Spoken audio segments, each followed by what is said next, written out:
Saying sorry when you are wrong is honesty. Saying sorry when you are not sure whether you are right or wrong is intelligence. Saying sorry even though you are right, that is greatness. That means you value the person to whom you said sorry. క్షమించమని అడగడం ఉత్తమ సంస్కారం. క్షమించడం బలహీనత కాదు, అది బలవంతుని గొప్ప లక్షణం. క్షమించడం అంటే క్షమించరాని తప్పు చేసిన వారిని లేదా మనకు బాధ కలిగించిన వారిని క్షమించడం లేదా మన్నించడం. ఇది ఒక వ్యక్తి యొక్క భావోద్వేగాలను అలాగే వారి మానసిక మరియు శారీరక ఆరోగ్యాన్ని కూడా ప్రభావితం చేసే ఒక ముఖ్యమైన లక్షణం. క్షమించడం వల్ల కోపం, ద్వేషం వంటి ప్రతికూల భావోద్వేగాలను వదిలించుకోవచ్చు, అలాగే సంబంధాలను మెరుగుపరుచుకోవచ్చు, మానసిక ప్రశాంతతను పొందవచ్చు. రామాయణంలో విశ్వామిత్రుడి యాగ రక్షణ కోసం వెళ్ళిన రామ లక్ష్మణులను యాగం పూర్తయిన తరువాత జనకుని ఆహ్వానం మేరకు విదర్భ దేశానికి తీసుకొని వెళ్తున్నప్పుడు మధ్యలో శోనా నది తీర ప్రాంతం చేరుకుంటారు. అప్పుడు రాముడు విశ్వామిత్రునితో ఇలా అంటాడు, ఈ ప్రాంతం ఇంత శోభాయమానంగా ఉండడానికి కారణం ఏమిటి గురువర్య అని. అప్పుడు విశ్వామిత్రుడు ఇలా చెప్పాడు, పూర్వం ఈ ప్రాంతం కుశనాభుడు అనే రాజు పాలించేవాడు. కుశనాభుడు, అతని భార్య ఘృతాచి, వీరికి మెరుపు తీగల్లాంటి 9 కుమార్తెలు. ఒకరోజు వారు హాయిగా ఆడుతూ పాడుతూ ఉండగా వాయుదేవుడు వచ్చి వారిని వివాహం చేసుకోమని అడుగుతాడు. అప్పుడు వారు, మీరు మా తండ్రి గారిని కలవండి, మా తండ్రి అనుమతి లేకుండా మేము ఏ నిర్ణయము తీసుకోలేము అంటారు. అప్పుడు వాయుదేవుడు కోపంతో, మీ అందం యవ్వనంపై మీకు ఇంత అహంకారమా, నా కోరికను ధిక్కరిస్తారా అని మీరంతా అంధవికారంగా కుబ్జలుగా మారి నిస్సత్తువతో పడి ఉందురుగాక అని శపించి వెళ్ళిపోతాడు. విషయం తెలుసుకున్న తండ్రి, అకారణంగా మిమ్మల్ని శపించిన ఆ వాయుదేవుణ్ణి తిరిగి మీరు శపించకుండా క్షమించి వచ్చారా అని కుమార్తెల క్షమాగుణానికి పొంగిపోతూ ఇలా అన్నాడు, క్షమాదానం క్షమా సత్యం క్షమా యజ్ఞచ్చ పుత్రిక క్షమా యశ క్షమా ధర్మ క్షమాయాం విశిష్టతం జగత్. క్షమాదానం, క్షమా సత్యం, క్షమా యజ్ఞం, క్షమా యశస్సు, క్షమా ధర్మం, క్షమను మించిన వస్తువు ఈ జగత్తులో మరొకటి లేదు అంటారు. క్షమించడం ఎంత గొప్పదో విశ్వామిత్రుడు రామునికి వివరించాడు. విశ్వామిత్రుడు రామ లక్ష్మణులను యాగరక్షణ మిషతో తన వెంట తీసుకువెళ్ళి పరిపూర్ణ ధర్మస్వరూపునిగా రాముని వ్యక్తిత్వాన్ని తీర్చిదిద్దాడు. రాముడి జీవితమంతా క్షమామయమే.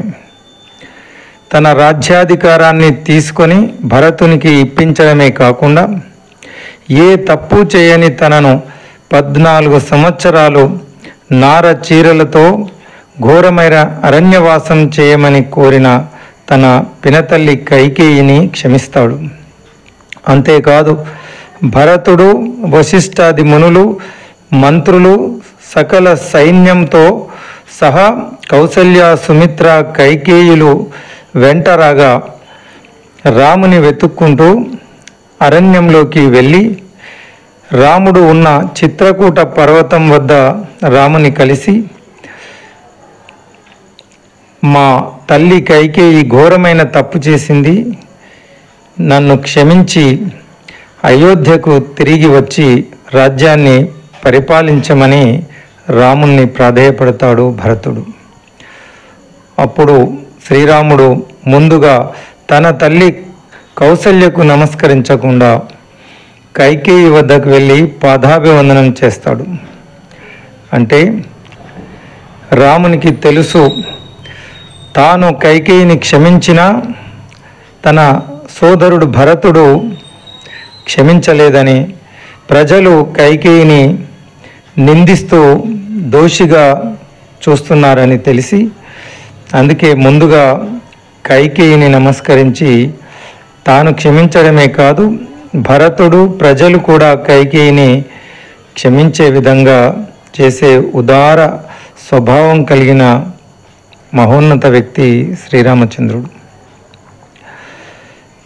ఇక వాలి తన తమ్ముడైన సుగ్రీవుని రాజ్యం నుండి తరిమివేయడమే కాకుండా తమ్ముని భార్యను చెరపట్టి దుర్మార్గంగా ప్రవర్తిస్తున్న వాలిని వధించి తర్వాత వాలిని క్షమించి వాలి కొడుకు అయినటువంటి అంగదుని కూడా హక్కున చేర్చుకొని ఆదరిస్తాడు రామచంద్రుడు.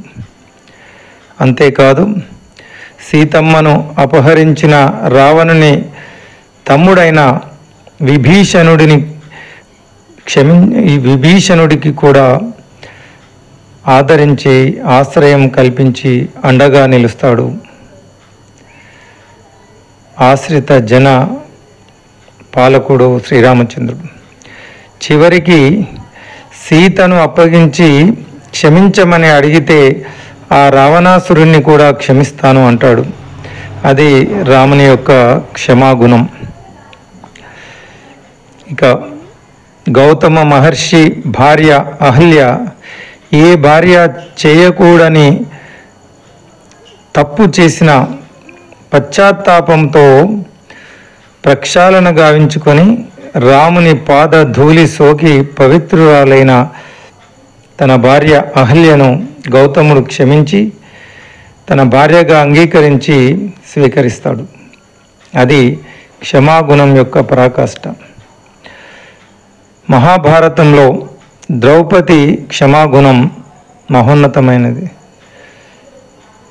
తనను బలవంతంగా అపహరించిన సైంధవుని క్షమిస్తుంది. ఆ తర్వాత ఆ సైంధవుడే మహాభారత యుద్ధంలో పాండవులను అడ్డగించి అభిమన్యుడు చనిపోవడానికి కారణమవుతాడు.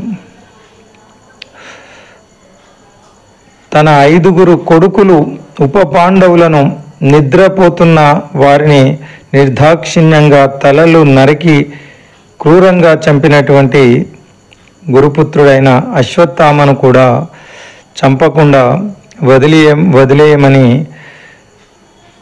ద్రౌపది క్షమించి వదిలిపెడుతుంది. కేవలం బస్సులో కాలు తగిలితేనే కస్సుమని గొడవకు దిగే మనుషులు ఉంటారు. ఒక్కరు కాదు, ఇద్దరు కాదు, 5 కొడుకులను నిద్రలో తలలు నరికినటువంటి అశ్వత్థామను కూడా ద్రౌపది క్షమిస్తుంది. గురుపుత్రుడు కాబట్టి క్షమించి వదిలివేస్తుంది. ఇక పృథ్వీరాజ్ చౌహాన్ వీరగాథలు అందరికీ తెలుసు. పృథ్వీరాజ్ తన శత్రువు మహమ్మద్ గోరీని ఎన్నోసార్లు యుద్ధంలో ఓడించి ప్రాణభిక్ష అడిగితే క్షమించి ప్రాణాలతో వదిలివేశాడు. కానీ చివరికి మోసంతో పృథ్వీరాజ్ చౌహాన్ను బంధించి ఆఫ్ఘనిస్తాన్కు తన రాజ్యానికి తీసుకువెళ్ళి అత్యంత క్రూరంగా పాశవికంగా హింసించి పృథ్వీరాజ్ చౌహాన్ను చంపిన విషయం మనందరికీ తెలుసు. ఒక్కొక్కసారి దుర్మార్గులను క్షమించడం వల్ల ఎంత ప్రమాదకరమో ద్రౌపది సైంధవుని క్షమించడం వల్ల అభిమన్యుడు మరణిస్తే తర్వాత గురుపుత్రుడనే అశ్వత్థామను క్షమించి వదిలివేయడం వల్ల బ్రహ్మాస్త్ర ప్రయోగం చేసి ఉత్తర గర్భంలో ఉన్న వారసుడు పిండాన్ని కూడా చంపేసే ప్రయత్నం అశ్వత్థామ చేస్తే మరి పృథ్వీరాజ్ చౌహాన్ దయతో మన భారతీయ సనాతన ధర్మం నేర్పించినటువంటి క్షమాగుణాన్ని ఆచరించి మహమ్మద్ ఘోరీని అనేక పర్యాయాలు వదిలివేస్తే మరి అతని చేతిలోనే ఘోరంగా చంపబడ్డ పృథ్వీరాజ్ చౌహాన్. దుర్మార్గులను క్షమించడం మరి ఎంత ప్రమాదకరమో మనకు తెలియజేస్తుంది. క్షమాగుణం యొక్క ప్రాధాన్యత, ప్రాముఖ్యత, ఇది మానసిక ఆరోగ్యాన్ని కలిగిస్తుంది. క్షమించడం వల్ల కోపం, అసహనం, నిరాశ వంటి ప్రతికూల భావోద్వేగాలను తగ్గించవచ్చు. తద్వారా మానసిక ఆరోగ్యాన్ని మెరుగుపరుచుకోవచ్చు. శారీరక ఆరోగ్యాన్ని కూడా కలిగిస్తుంది. క్షమించడం వల్ల రక్తపోటును తగ్గించుకొని గుండె సంబంధిత వ్యాధుల ప్రమాదాన్ని తగ్గించుకోవచ్చు. ఇది మొత్తం శారీరక ఆరోగ్యానికి దోహదపడుతుంది. ఇక మానవ సంబంధాలను మెరుగుపరుచుకోవచ్చు. క్షమించడం వల్ల కుటుంబం, స్నేహితులు, భాగస్వామి వంటి వ్యక్తులతో ఉన్న సంబంధాలను బలోపేతం చేసుకోవచ్చు. సంబంధాలలో నమ్మకాన్ని పెంచుకోవచ్చు. వ్యక్తిగత ఎదుగుదలకు కూడా ఇది సహకరిస్తుంది. క్షమించడం వల్ల గతాన్ని వదిలించుకోవడానికి, భావోద్వేగాలను నిర్వహించడానికి, అలాగే వ్యక్తిగతంగా ఎదగడానికి సహాయపడుతుంది. క్షమాగుణం ఆధ్యాత్మిక ఉన్నతికి దారితీస్తుంది. క్షమించడం అనేది దేవునిచే క్షమింపబడడానికి లేదా దైవిక అనుగ్రహానికి ఒక మార్గంగా కూడా చూపబడుతుంది. మనం ఇతరులను క్షమిస్తే మనల్ని ఆ భగవంతుడు క్షమిస్తాడు. ఇది ఆధ్యాత్మిక ఎదుగుదలకు దారితీస్తుంది. క్షమించడం అనేది ఒక వ్యక్తికి ఎంతో శక్తినిచ్చే ప్రక్రియ.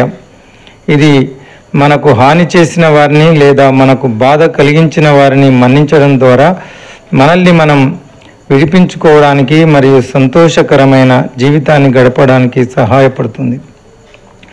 క్షమ వ్యక్తులకు మాత్రమే కాదు, సమాజాలకు, సంస్థలకు, దేశాలకు కూడా వర్తిస్తుంది. కొన్ని దేశాలు చేసిన తప్పిదాలకు దేశాలు కూడా క్షమాపణ కోరుతాయి. కొన్ని సంస్థలు చేసిన తప్పిదాలకు క్షమాపణలు కోరుతాయి. అదేవిధంగా కొన్ని సమూహాలు వారు చేసినటువంటి తప్పిదాన్ని బహిరంగంగా క్షమించమని కోరిన దృష్టాంతాలు ప్రపంచంలో ఎన్నో ఉన్నాయి. అందుకే క్షమ అన్నది ఇది ఒక భగవంతుని యొక్క గొప్ప గుణం, సాత్విక గుణం.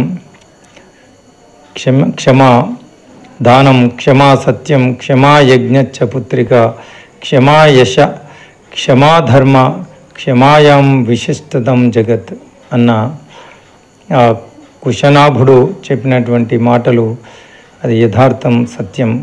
క్షమను మించిన గుణం మరొకటి లేదు.